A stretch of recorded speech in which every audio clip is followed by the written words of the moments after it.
강사는 증시 각도기. 안녕하세요. 증시 나침반 안지원입니다. 네, 각도기 박사님입니다. 우리는 뭐를 해도 안 되는군요. 네. 뭐를 해도 안 돼. 어제 올랐던 거 일부 좀 오늘 다시 빠졌죠. 네. 근데 나는 제일 신기한 게 삼성전자 실적 발표인데 하이닉스 왜 같이 빠져? 레거시가 중점이 아닌데 하이닉스는 그거가 조금 신기하긴 하더군요. 네. 네. 삼성이 생각보다 좀 덜 빠지더라고요. 어제도 말씀드렸지만 어제 처음으로 외국인들이 5천억 팔았더라고요. 나중에 보니까 확인해 보니까 장 끝나고는 3천억인데 확인해 보면 5천억대 팔았는데 그걸 다 받아낸 거야. 국내 수급 세력들이 삼성전자를 싸다고 생각하면서 들어오기 시작하고 고객 예탁금 반대로 줄고 있습니다. 늘어났던. 지금 개인이 다 받고 있잖아요. 자꾸 이제 가격이 싸다고 보는 거예요. 네. 오늘도 뭐 증권사에서 이 한국 증시만 글로벌 증시 대비 이렇게 언더하는 이유가 뭐냐? 뭐 사실 실적이 안 좋아서 그것도 아니거든요. 작년보다 올해 전체 코스피 영업이익이 더 좋고 올해보다 내년이 더 높거든요. 네.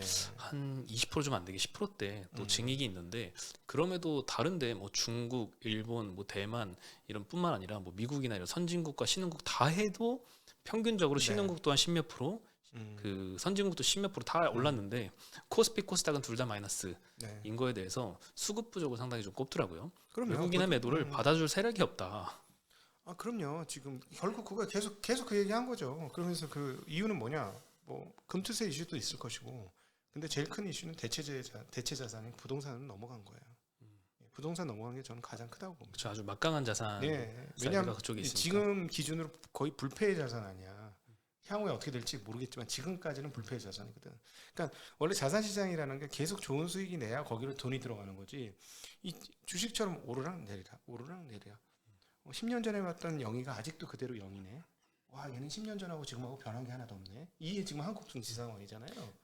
네. 그렇죠. 사실 미국 사람은 부동산에도 일정 부분 자산이 돼 있고 네. 주식 자산에도 좀 일부 돼 있고 다른 데도 이렇게 분산이 돼 있는데 우리나라는 부동산 살 때 5억 있는 사람이 5억짜리 부동산 사지 않잖아요. 그렇죠. 5억 더 부채 얹어서 10억짜리 사고 10억 있는 사람은 10억 더 얹어서 20억짜리 사고 이런 매수 패턴이 요즘에 또 올해 들어서 많이 발생하다 보니까 주식 환원하면 신용 풀매수지. 그렇죠. 네.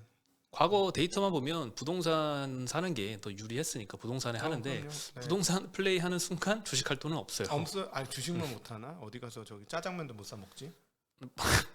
그쵸, 그래서 개인 사업자들이 어려운 게 결국 짜장면 사 먹을 돈이 없는 거예요. 사람들이. 그쵸. 네. 부동산에도 투자하는 게 아니라 부동산에 몰빵하는 포트폴리오가 있으니까 뭐 그것도 영향이 있겠죠. 수급 그러니까 부족한. 계속 이제 부채 문제는 계속 문제가 될 겁니다. 이거 이제 나라 전체를 흔들 수 있어가지고, 그걸 안착을 시켰어야 되는데 붐업을 시켜가지고 오죽했으면 우리 슈카께서 그 지난주 일요일날 열심히 그거 얘기하셨더만 우리가 했던 얘기하고 똑같은 얘기 하더라고 슈카에서. 그러니까 아니 이제 어느 정도 적정 수준의 경제적 지식을 갖고 있는 사람들은 이게 다 문제가 있다는 걸 다 알아. 다 아는데 서로 눈 감고 가고 있는 거야. 그냥 이거 문제가 될 수 있는 거 아는데 그냥 가. 의사결정자들의 자산이 다 부동산에 몰려 있으니까 뭐그 영향이 제일 크지 않을까요? 제가 항상 하던 얘기죠. 위험한 발언입니다.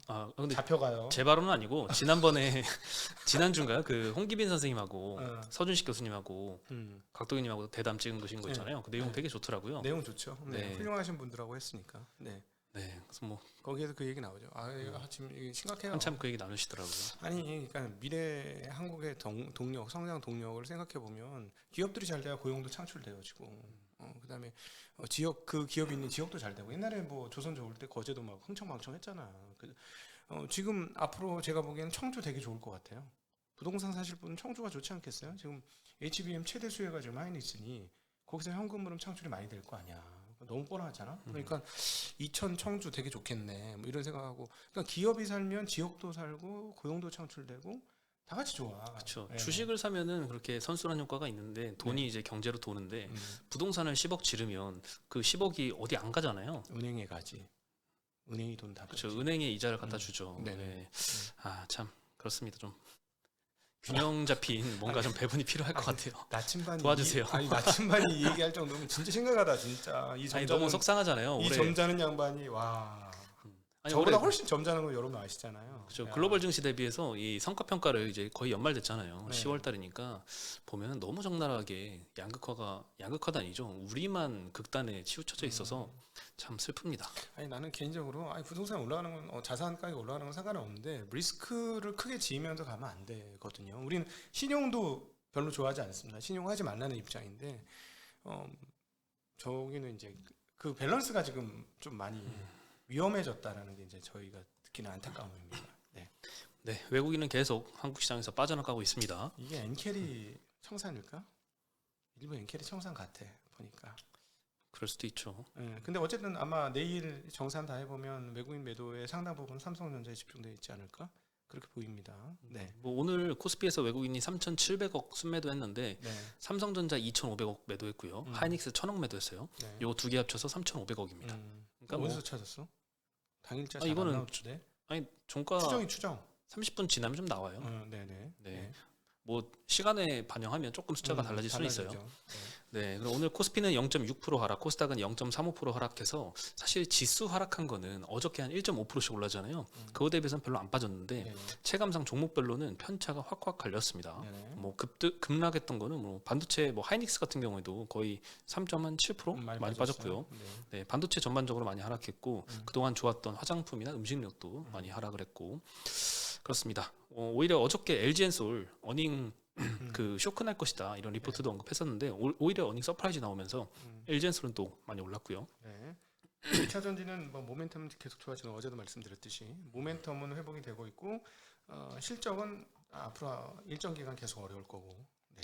네, 어쨌든 뭐 AMPC 이거 보조금 덕분도 있겠지만 그래도 어쨌든 실적은 예상을 상회했으니까 주가는 많이 올랐습니다. 오늘 업종별로 제일 좋았던 거는 건설주였습니다. 낙폭 과대 아주 많이 빠졌던 주택주들 GS 건설이 오늘 5% 올랐고요. 네. 그리고 현대산업개발도 4% 올랐는데 내년도 실적 개선될 거다 이런 리포트도 나왔는데 사실 그동안 너무 많이 빠졌어요. 그래서 네. 고점 대비해서 많이 빠져서 부동산 시장이 조금 잦아드나 이런 생각이 들 정도였는데 오늘은 조금 되돌렸고요. 네. 서비스 업종에서는 오늘 하이브와 JYP가 3%대씩 반등을 했습니다. 네, 그리고 뭐 그 YG에서 빅뱅의 지드래곤이 컴백한다네요. 그렇죠. 이번 달 말에. 예. 네, YG는 오르진 않았고요. 게임주들 한 2%대씩 넷마블, W게임즈, 크래프톤 다 같이 좀 상승을 했고요.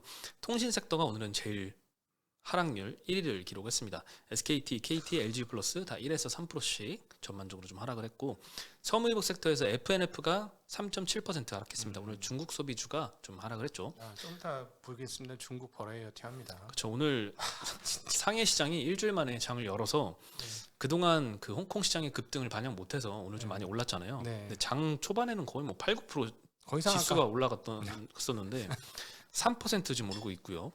지금 많이 반납했죠. 관시가 상한가에서 시작해서 하한가를 향해 갑니다. 네. 네, 홍콩 항생이 장 초반에는 나쁘지 않았는데 마이너스 8% 지금 움직이고 있습니다. 항생테크는 9.5% 가까이 빠졌어요. 네. 전강 후약도 이런 전강 후약을 본 적은 없는 것 같아요. 그러니까 대단하다. 진짜 변동성 진짜 쩐다 쩔어. 이거는 이건 본 적이 없는 변동성입니다. 그렇죠. 지난주 네. 금요일 날 우리나라 증시가 이제 너무 좀 재미없다 보니까 그 쪽집게님이 네. 홍콩 시장 가서 이제 놀겠다 이렇게 하셨거든요. 일부 비중은. 죽었네 오늘. 아니 그건 모르죠. 죽었을지 뭐 잘 팔았을지 모르겠는데 어제까지는 좋았지. 어제 그때도 그랬거든요. 롤러코스터 타겠네 했는데 네. 이런 롤러코스터가 없을 것 같아요. 아니 지수가 무슨 10% 올랐다 10% 빠졌다 그래. 지수가. 그러니까요. 그럼 개별 종목 20-30%씩은 그냥 움직였다는 얘긴데 대단합니다. 네, 세 번째 하락률은 음식료 섹터였는데요. 삼양식품, 농심, 제일제당, CJ시푸드, 빙그레, 대상, 풀무원 다 2에서 4% 정도 하락을 했습니다. 오늘 수출주들 전반적으로 하락했어요. 화학 섹터가 네 번째였는데 여기는 화장품 섹터가 좀 많이 빠졌습니다. 네. LG생활건강이 8%나 하락을 했고요. 애경산업, 아모레퍼시픽, 토니모리, 에이블CNC도 한 4% 내외로 전부 다 하락을 했습니다. 그리고 이제 중국 소비주 같이 중국 올라올 때 좋았던 화학주들, 금호석유, 롯데케미칼, 대한이오, 하나솔루션 이런 데도 4%씩 다 하락을 했고요. 전기전자 섹터도 같이 하락을 했는데 뭐 현대일렉트릭, 뭐 LS일렉트릭, 재룡전기, 일진전기 이런 전력기기 관련주들도 오늘 좀 하락을 했고 하이닉스도 오늘 3.7% 하락, 그리고 어닝 쇼크 발표한 삼성전자는 오늘 1.1%만 하락을 했습니다. 예상보다는 많이 안 빠졌습니다.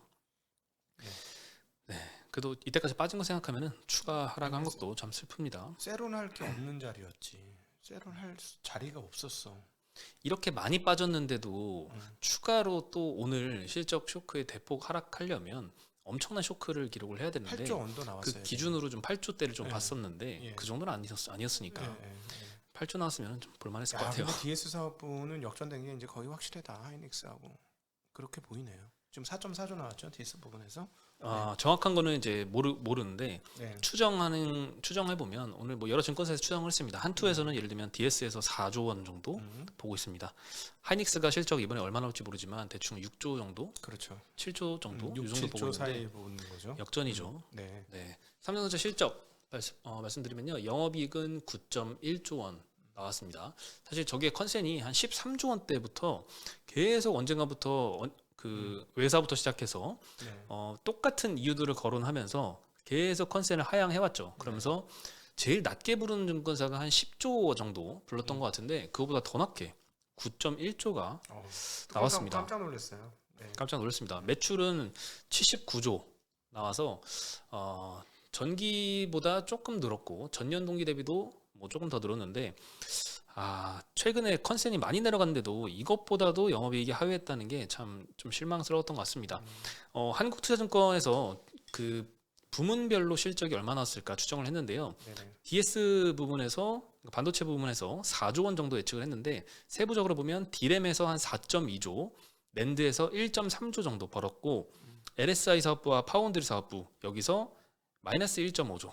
또 분기인데 이 1조가 넘는 적자가 좀 이어지고 있습니다.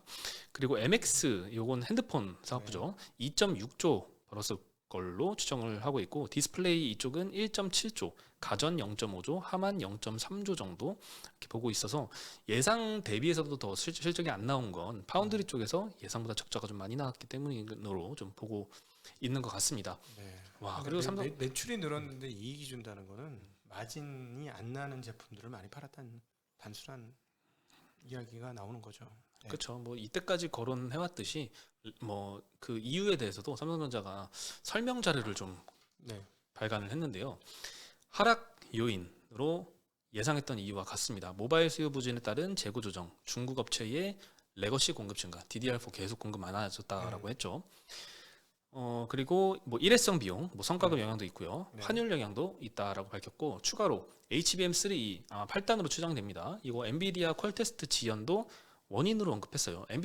그 HBM에 대해서 우리가 못하고 있다 이런 발언은 처음으로 좀 한 것 같은데 네. 사실 3분기에 통과될 걸로 예상이 됐는데 늦어지고 있죠. 네. 그리고 마이크론은 이미 연초부터 했던 건데 삼성전자가 아직도 못 따라가고 있어서 참으로 좀 실망하지 아니할 수가 없는 것 같은데 자 다음으로 이 실적 발표하고 이런 사과문을 발표한 건 처음인 것 같아요. 삼성전자가 네, 전영현 그 DS 부문장이 발표를 했는데요. 근원적인 기술 경쟁력과 회사의 앞날에 대해 걱정을 끼쳤다. 앞으로는 단기적 해결책보다는 근원적인 경쟁력을 확보하겠다. 뭐 조직 문화와 일하는 방법도 고치겠다. 투자자와 활발히 소통하겠다. 상당히 좀 포괄적인 내용으로 보이는데 요거 다 삼성에서 지금 많이 부족한 부분이거든요. 그렇죠.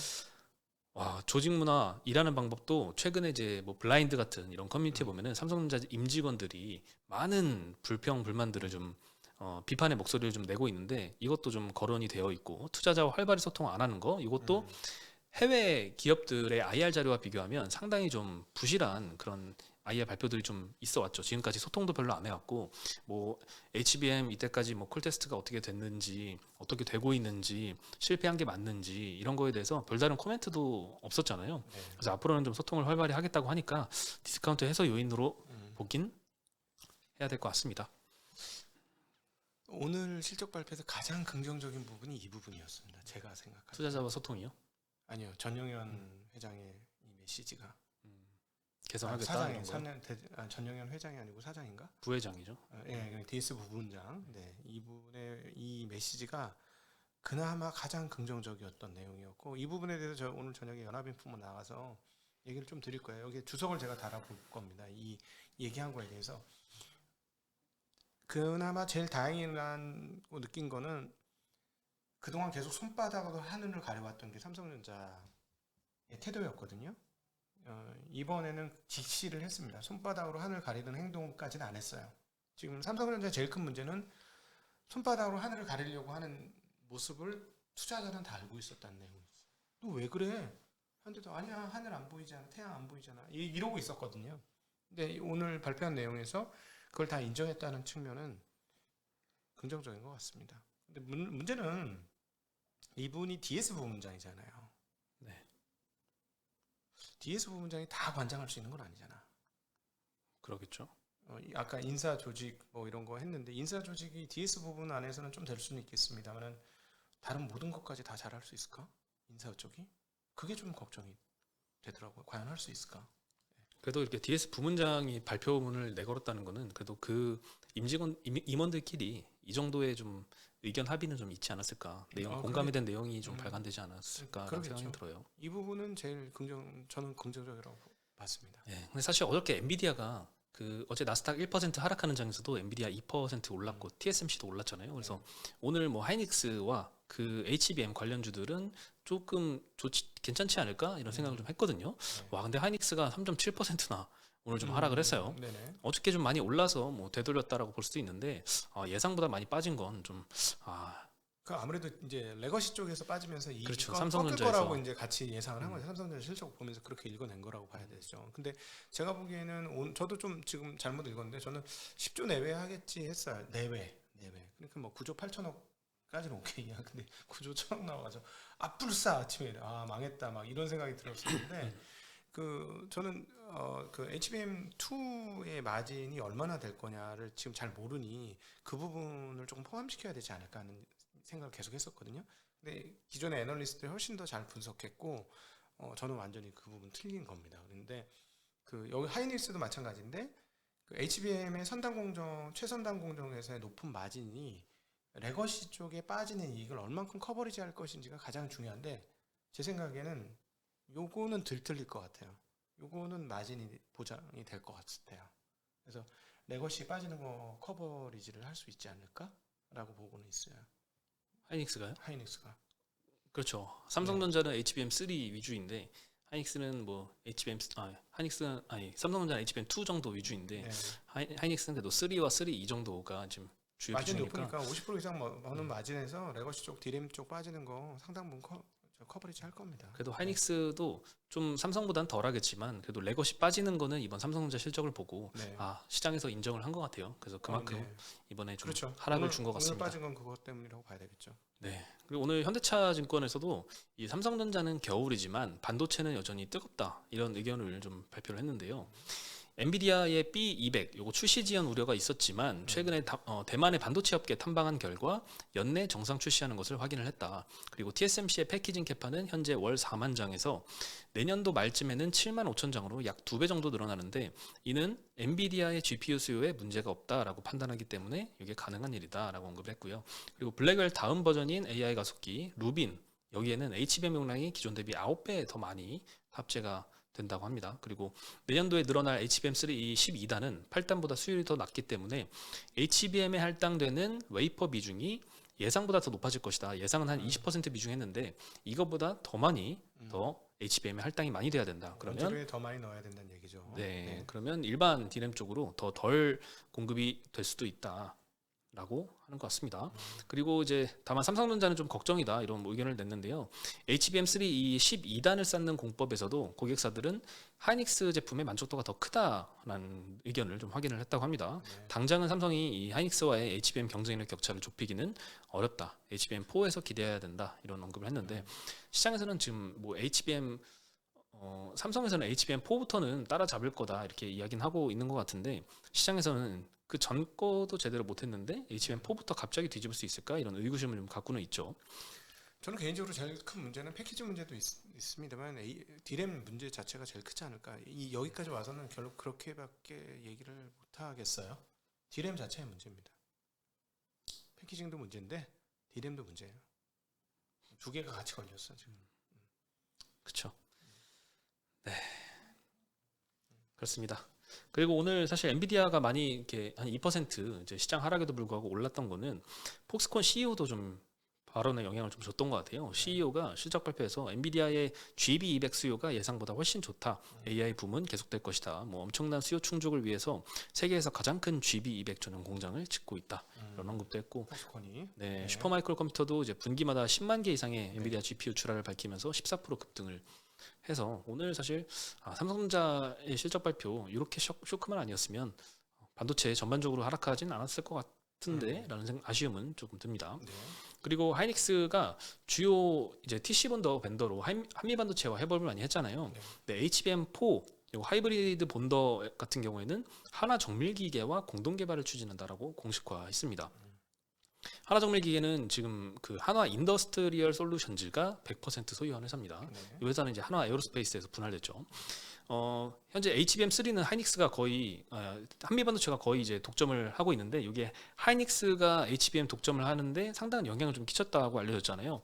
근데 이 TC 본더 같은 경우에는 2017년부터 하이닉스와 한미 반도체가 끈끈하게 공동 개발을 해왔습니다. 공동 개발한다라고 공식화하면서 열심히 계속 해와서 그 결과 지금의 하이닉스의 HBM 경쟁력이 있다라고 볼 수도 있을 것 같은데 HBM4부터는 공식화를 한미 반도체와 한 게 아니라 하나 정밀 기계와 공동 개발을 공식화했습니다. 네, 한 21년부터 같이 공동 개발이 시작됐던 걸로 알려져 있고요. 여전히 한미 반도체가 실제로 한화 정밀 기계보다는 TC 본더 경쟁력은 훨씬 더 우수하다, 월등하다 이렇게 알려져는 있죠.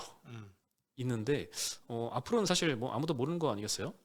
모르지만 한미 반도체에서는 코웃음을 치겠죠. 그러, 해봐라. 그러고 있죠. 해봐라 한번 이러고 있겠죠. 네. 근데 한미 반도체도 이제 하이닉스에만 납품하다가 마이크론으로 이원화했잖아요. 그렇죠. 그래서 하이닉스도 뭔가 이원화하고 싶은 그런 모습을 좀 내비친 게 아닌가. 내비친 건데 이제 여기서 이제 수싸움이 되는 거죠. 한미가 삼성한테 납품을 할 수 있으면 하이닉스가 조금 골 때려줄 수가 있습니다. 근데 저렇게 지금 계속 그 TCF 공법, NCF 공법으로 네. 계속 가잖아요. NCF 공법을 삼성전자 유지하는 한 안 갖다 쓸 거 아니야 한미 반도체. 그러면 한미는 마이크론밖에 팔 데가 없으면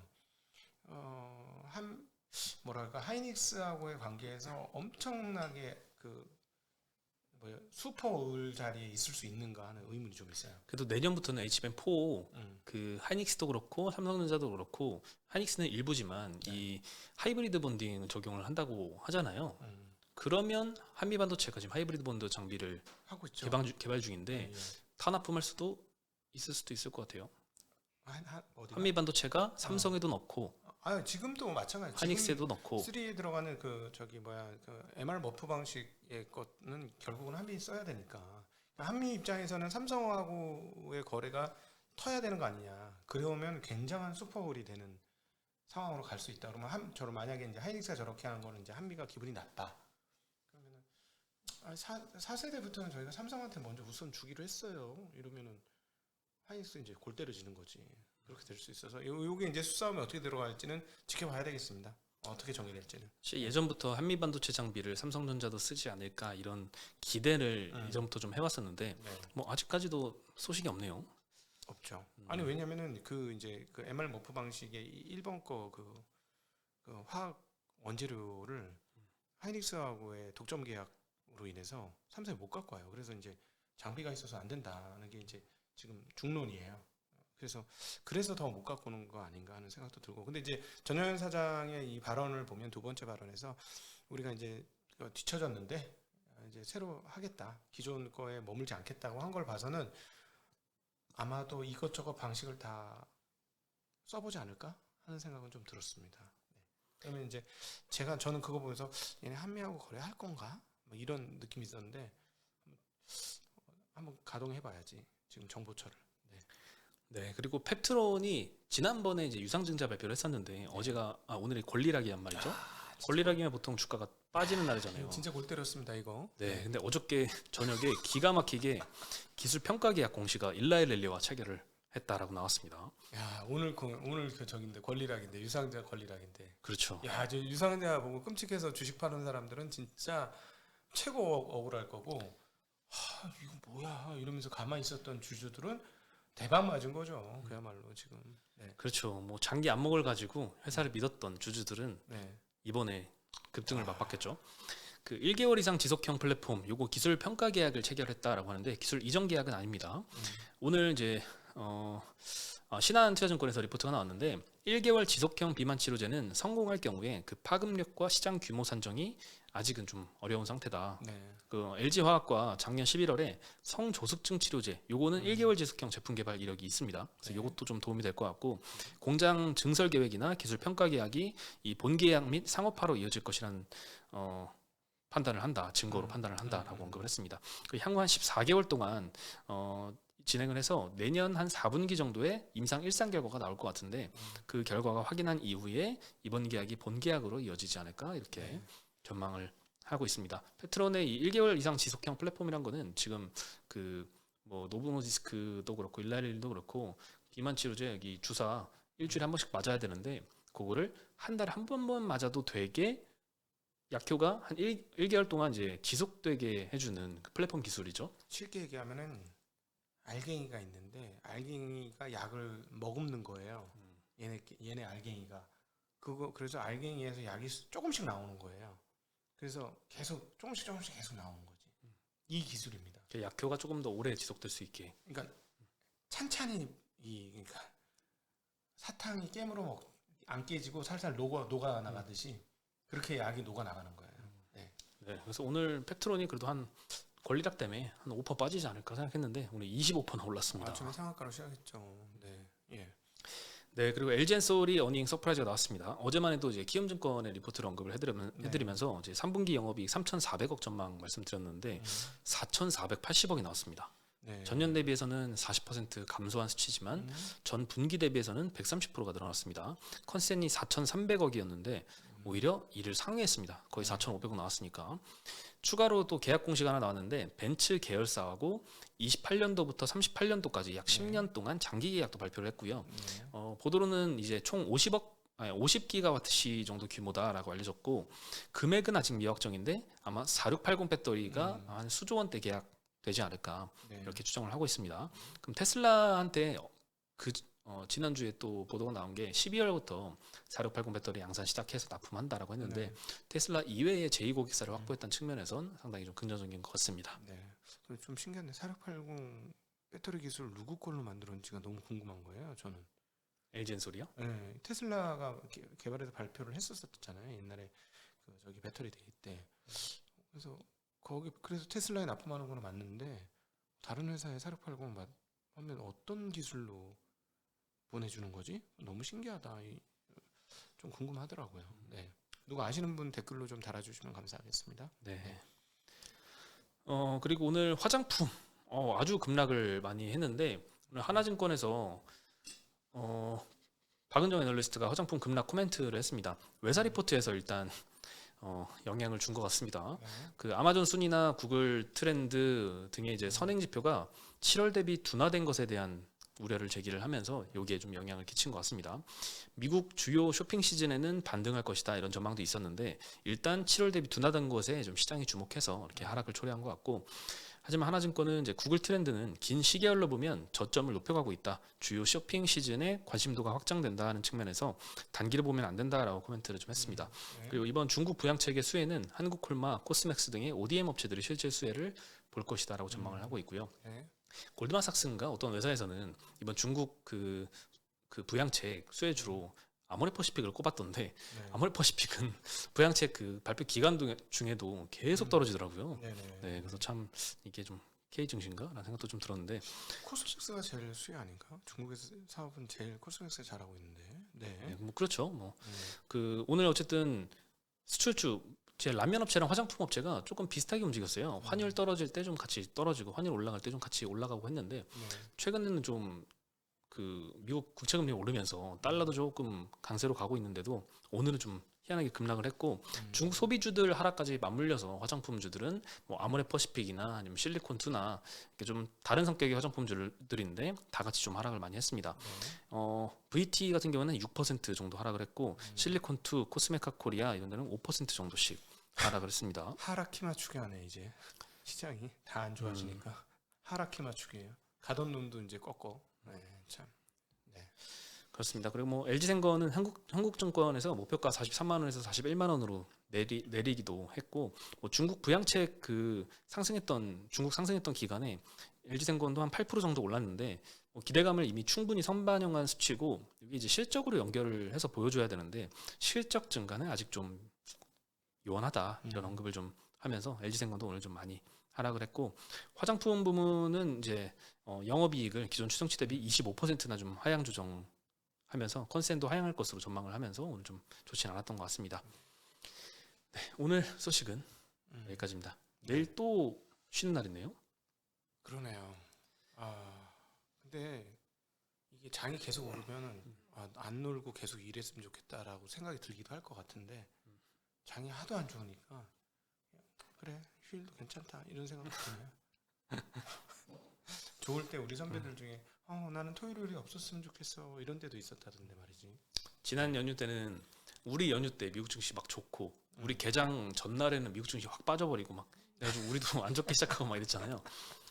또 오늘 밤에 또 미국 증시 또 떡상하는 거 아닌가요? 근데 이제 수급이 빨리 해결돼야지. 한국은 지금 수급이 너무 지금 비어 있어가지고 빈 공간이 너무 많아요. 외국인들은 어차피 계속 자기 물량 다 없앨 때까지 팔 것 같고 일정 수준. 이거 받아낼 세력이 없네요. 너무 안타깝습니다. 예, 오늘 소식은 여기까지고요. 내일 열심히 쉬시고 네. 올해 인사드리겠습니다. 네, 안녕.